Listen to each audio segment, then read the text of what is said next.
Mr. Smiley's. Would you like to try our new beef and cheese pot pie on a stick? Just $1.99 for a limited time only?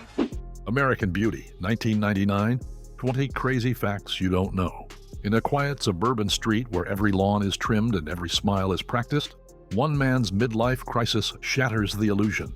American Beauty turns the American dream inside out, showing how the most comfortable lives can become the most suffocating. Behind those white fences are people desperate to look perfect, even as everything falls apart. Here are 20 surprising facts you probably didn't know about how this masterpiece was made. A film where comfort becomes the cage. You were masturbating. I was not. Yes, you were. 1. Rose petal scene. Starting off with one of its kind bathtub shot. Did you know that the director, Sam Mendes, originally imagined Mina Suvari floating nude in a tub filled only with water and not rose petals? When the idea started feeling too mundane and clearly lacked the surreal dream quality he wanted, it was quickly reimagined with hundreds of crimson petals. To no one's surprise, the image took a life of its own and became cinema's most recognizable fantasies, one that perfectly captures Lester's obsession. 2. Subtle foreshadowing of the director's career.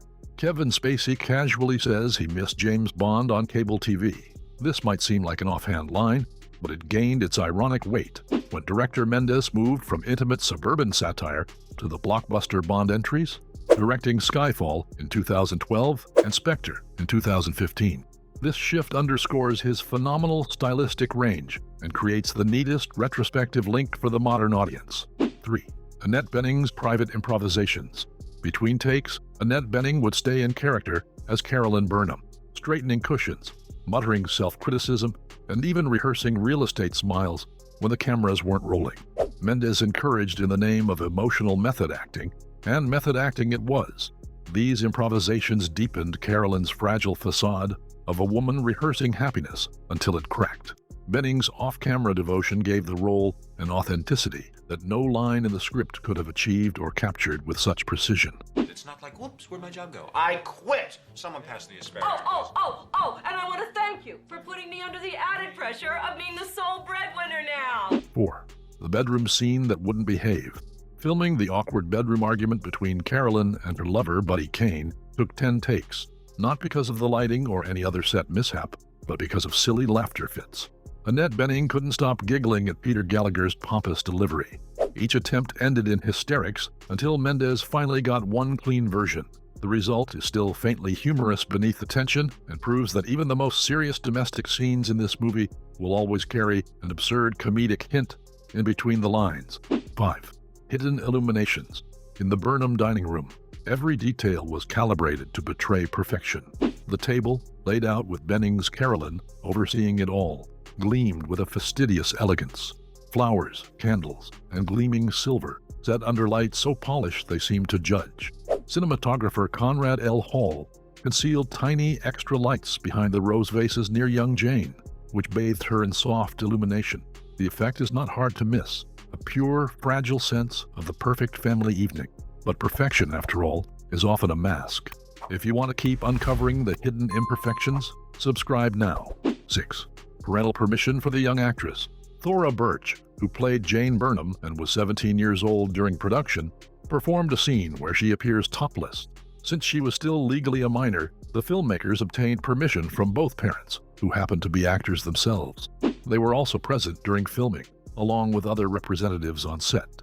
Though uncomfortable, Birch later described the scene as necessary for her character, showing vulnerability instead of boldness.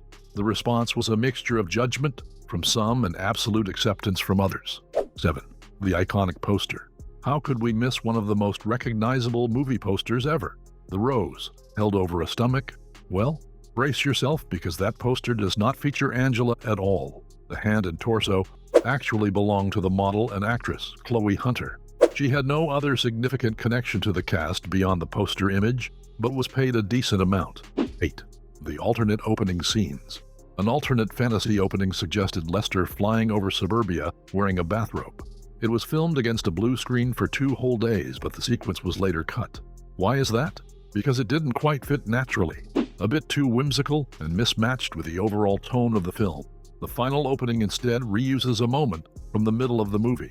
It's extremely potent, but a completely mellow high. No paranoia. Is that what we smoked last night? This is all I ever smoke. 9. All other options for Angela Hayes. Before Mina Suvari became iconic as Angela Hayes, the film's casting nearly took a different turn. Both Kirsten Dunst and Sarah Michelle Gellar were offered the part but declined. Dunst was only 15 and didn't feel comfortable with the sexual content or the idea of kissing Kevin Spacey, while Gellar was simply unavailable. Her work schedule for Buffy the Vampire Slayer conflicted with filming. When Suvari accepted, she knew the role was controversial, and it eventually pushed her into a defining moment of late 90s cinema. 10. How Spacey improvised in the drive-thru. One of the film's most memorable moments was when Lester drives to a fast food joint singing American Woman, but it wasn't in early drafts. It was improvised by Kevin Spacey on set during the drive-thru scene that follows his quitting his job. Turns out Sam Mendes' encouragement for improvisations was not a bad idea at all.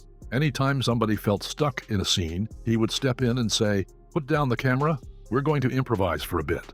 This spontaneous gesture adds to Lester's reclamation of his identity and creates the perfect sequence. 11. Unscripted Carolyn moments. Annette Bening improvised key emotional beats in American Beauty, especially in private character moments. Notably, after Lester's death, she folds Lester's clothing from his closet in grief, a rather spontaneous, unscripted moment that she insisted the director allow. She often improvised during house and dinner scenes, adding gestures and dialogue that weren't written.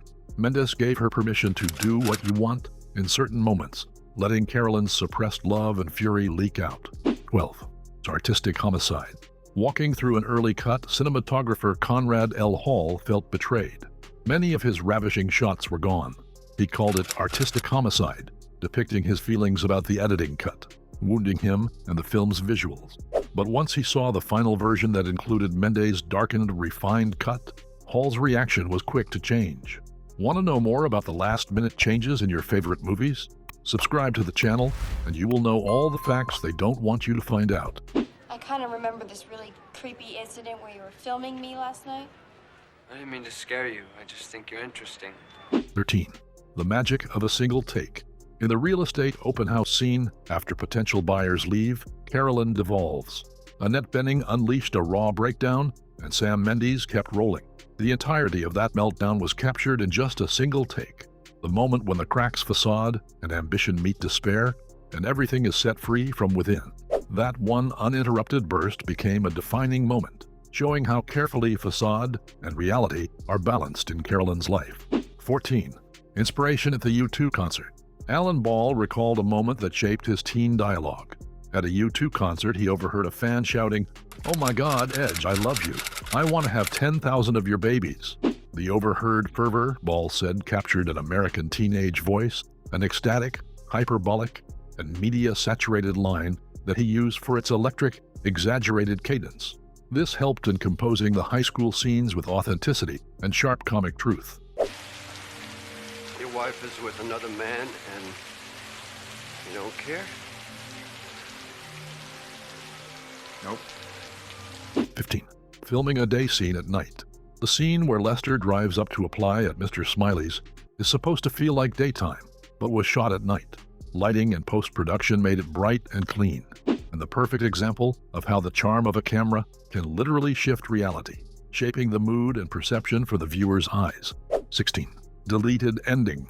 A whole closing plot was abandoned in which Ricky and Jane face arrest and courtroom drama while using Ricky's films against him as evidence of Lester's murder. It tested the themes of guilt, perception, and sacrifice. But Mendes removed these scenes as he thought they made the ending less ambiguous and resonant to the audience. 17. Storyboards in detail. Way before cameras rolled, Mendes and Conrad Hall storyboarded the film obsessively. From the light angles, framing, and Lester's relationship to walls or open spaces, no detail was left untouched. These drawings dictated not just what the audience sees, but how they feel, and the different ways spaces can betray characters. This is just a fraction of all the hard work that goes into a masterpiece. So don't forget to subscribe so we can keep learning more together. Nice suit. You're looking good, Mr. Burnham. Last time I saw you, you looked kind of wound up. 18. from stage to silver screen. In the early 1990s, Alan Ball began writing American Beauty as a stage play, inspired by the media spectacle surrounding the Amy Fisher trial and his own simmering frustrations. He drafted about 40 pages before realizing the story's visuals and deeply personal character arcs would suffer on stage. By 1997, Ball repurposed the material into a screenplay, reshaping the narrative into a film so its nuanced performances could truly unfold. 19. Smoke and improvisation outtakes. During the pot scenes between Lester and Ricky, the dialogue often drifted into improvisation. One late-night shoot turned hilarious when Kevin Spacey broke character, unable to maintain Lester's deadpan sadness. These unscripted moments added raw humanity to the satire, blending humor with the ache of Lester's unraveling midlife awakening. Nice meeting you, Ricky Fitz. Thanks for the thing. Anytime. Lester. 20. Fake streets, real drama. The neighborhood houses, mostly facades on a studio backlot. Mendes needed the neighbors' homes placed for angles, where Colonel Fitz spies or Lester watches. Those narrow windows and the alignment across properties were all built for the film. The world looks real, but much of it is crafted illusion. And that's the beauty of direction. With this haunting brilliance of American Beauty, subscribe to the channel and keep exploring more hidden stories from Hollywood's complex productions.